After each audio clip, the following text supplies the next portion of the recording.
O Instituto Curicaca é uma organização não governamental sem fins lucrativos e ela surgiu há 26 anos atrás quando um grupo de pessoas conhecidos resolveram se juntar em defesa da natureza e em defesa de um lugar maravilhoso que nos atraía todo mundo, que eram os Parques Nacionais de Aparados da Serra e Serra Geral. A ONG ela tem trabalhado assim desde o seu início numa visão sistêmica, né, frente aos desafios que a gente tem no planeta, trabalhando de maneira integrada entre conservação da biodiversidade, promoção do ecodesenvolvimento com comunidades locais, né, a parte de educação ambiental, políticas públicas, e assim a gente acabou constituindo, né? Hoje a gente trabalha com a questão climática, com a questão dos riscos da sexta extinção em massa, né? E com os grandes problemas de poluição, como a poluição dos oceanos com plásticos, mas sempre focado em áreas protegidas, comunidades locais e tentando integrar de forma complexa respostas para os grandes desafios. A gente, quando foi trabalhar nessa região, lá na Serra, a gente queria um ícone assim que tivesse muito próximo da comunidade, das pessoas, que fosse uma coisa familiar deles.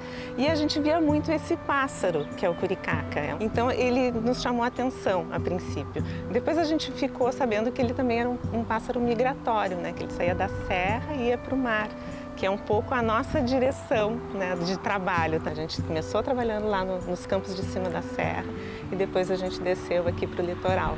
E aí o desenho que a gente fez é esse, né? Esse aqui representa a serra e aqui é o mar e aqui é o pássaro voando.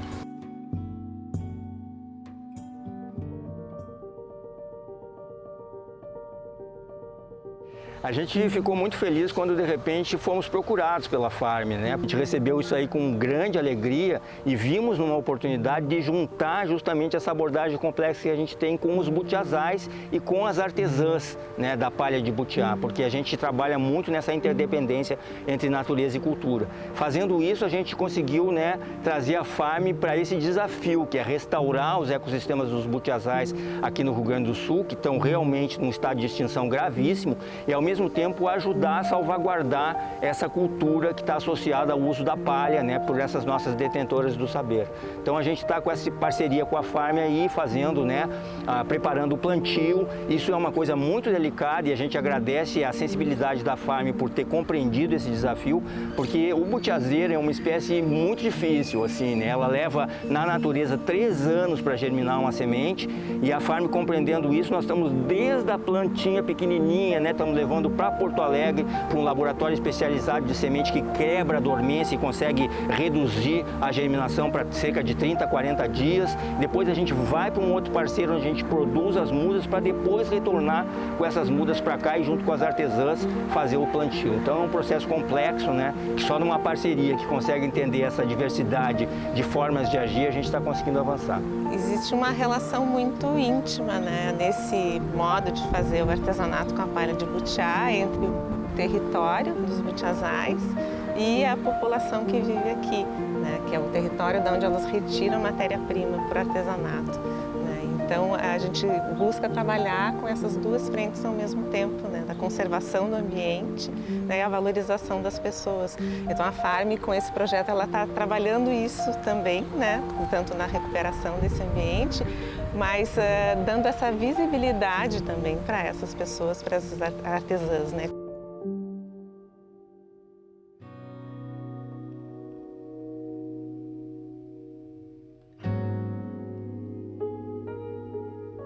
Quem me incentivava a trançar era o meu avô. Ele ia para a roça e ele já vinha com uns brotos de palha embaixo do braço para mim. Eu sei que eu tinha 5 anos. Eu sei que eu trancei 5 tranças que deu para costurar 5 chapéus. Só que eu não fazia o chapéu todo porque eu não tinha força da mão. Meu braço era pequenininho e não ia, daí a mãe terminava para mim. Que eu sei que a minha mãe aprendeu com a mãe dela, com a minha avó, né? E eu aprendi com a minha mãe, então vocês veem quantas gerações já tem isso aí. Pelo que eu escutava da minha mãe, elas tinham, as mulheres pelo menos, era o que elas tinham para elas se vestirem. Comprarem roupa, comprarem calçados. E muitos que nem nós, a gente comprava tudo isso aí, mas a gente tinha que comprar também a comida com isso aí. Era como se fosse, como é que eu vou dizer para vocês, uma moeda.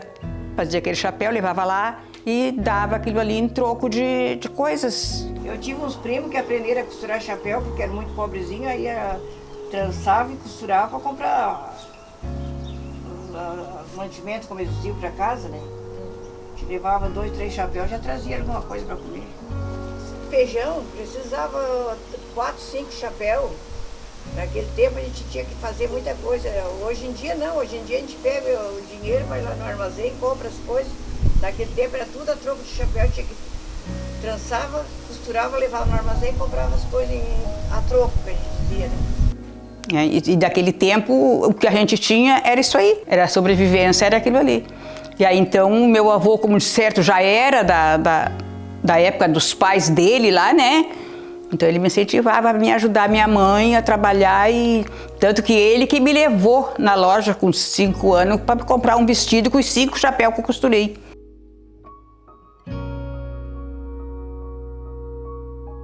Quando nós era criança, que nós se juntava assim para jogar, para trançar em casa das primas, das amigas, então eu pegava ali 5, 6 gurias ou até mais, fazia aquela roda ao redor do fogo.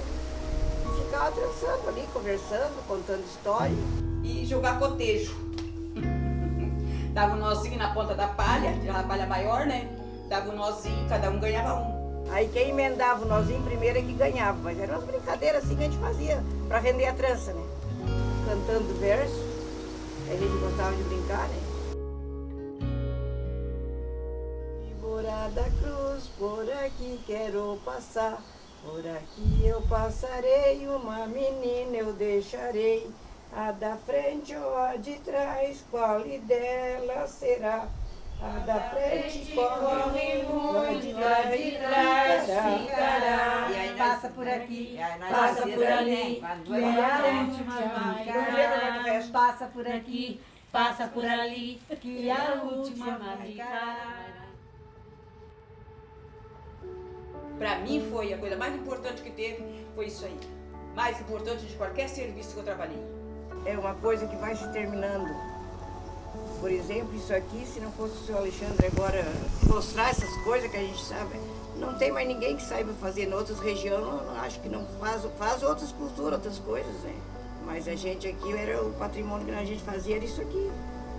A gente teve o evento de reconhecimento do patrimônio, daí a gente levou todas as artesãs para lá e foi muito tocante, assim, foi muito bom ver elas recebendo esse reconhecimento também, tá com pessoas como a secretária da Cultura, pessoas que são tão importantes e que essas pessoas também reconhecem, assim. A mensagem que a gente gosta de estar passando para todo mundo é a importância dessas conexões, né? Seja as conexões com a natureza, sejam as conexões com a cultura, seja o diálogo intergeracional, né? São coisas que a nossa sociedade está perdendo de uma maneira absurda e com isso vão valores que são da nossa essência, né? E acho que isso é uma coisa que em todos os espaços é bem importante a gente fazer essa retomada. A gente precisa de uma retomada, né, do diálogo de vida com tudo o que nos envolve, que é tão grande.